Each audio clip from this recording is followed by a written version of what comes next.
a small country of 7 million people, has been a neutral nation since the Geneva Agreement of 1954. American policy since then has been to scrupulously respect the neutrality of the Cambodian people. A year earlier, in March 1969, President Richard Nixon had authorized a secret bombing campaign in neutral Cambodia. When the bombs come, you have no warning. Not with the B-52s, you don't hear them, they're too high.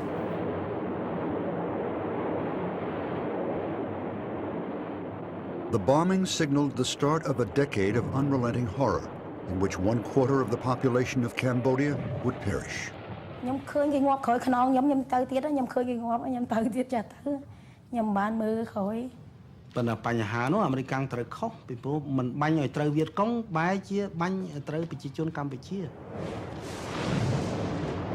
I'm opposed to the bombing. I think it's wasteful, immoral, unnecessary, ineffective, and illegal. During the late 1960s, the once peaceful nation of Cambodia was engulfed in a war from which it has never fully recovered. How did it happen? How did this tiny Southeast Asian nation become one of the world's bloodiest killing fields? The tragedy that would engulf Cambodia, claiming an estimated 2 million lives, stands as a painful reminder of American idealism gone wrong. There's a lot of dead bodies on the hands of the United States government. When you survey American foreign policy in the 20th century, I think Cambodia is a low point in American diplomacy. Even worse, the United States was close to committing genocide there. It had all begun with the highest of ideals.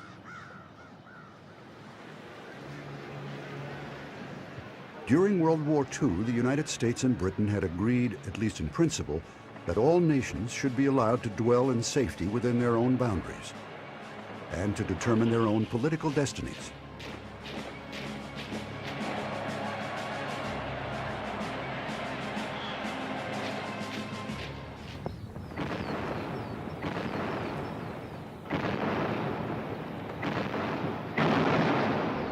At the end of the war, the United Nations was formed, in part to provide a forum for the implementation of these ideals.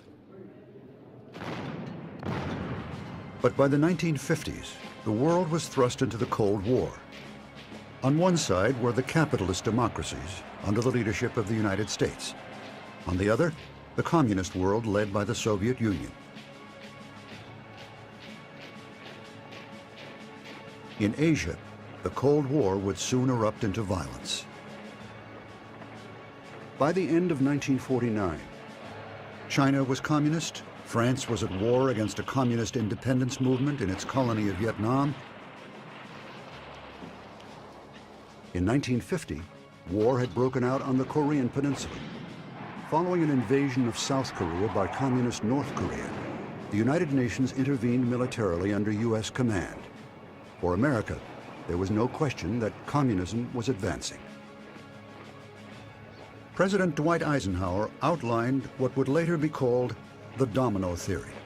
You have a row of dominoes set up and you knock over the first one, and what will happen to the last one is certainly that it'll go over very quickly. The domino theory attempted to describe an increasingly frightening political landscape in Southeast Asia. It was to become the backbone of American policy in that part of the world for the next 4 decades. If Indochina falls, Thailand is put in almost impossible position. The same is true of Malaya with its rubber and tin. The same is true of Indonesia. If this whole part of Southeast Asia goes under communist domination or communist influence, Japan must inevitably be oriented toward the communist regime. While the struggle in Vietnam escalated, neighboring Cambodia had managed to gain independence from the French without bloodshed. This was largely due to the talents of its mercurial leader, King Norodom Sihanouk. He was to be the central figure in Cambodia's political destiny for the next 6 decades.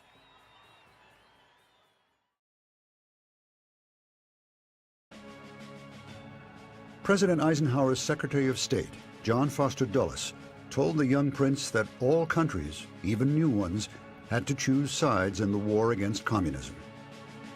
Your neutrality is foolish, Foster Dulles told me.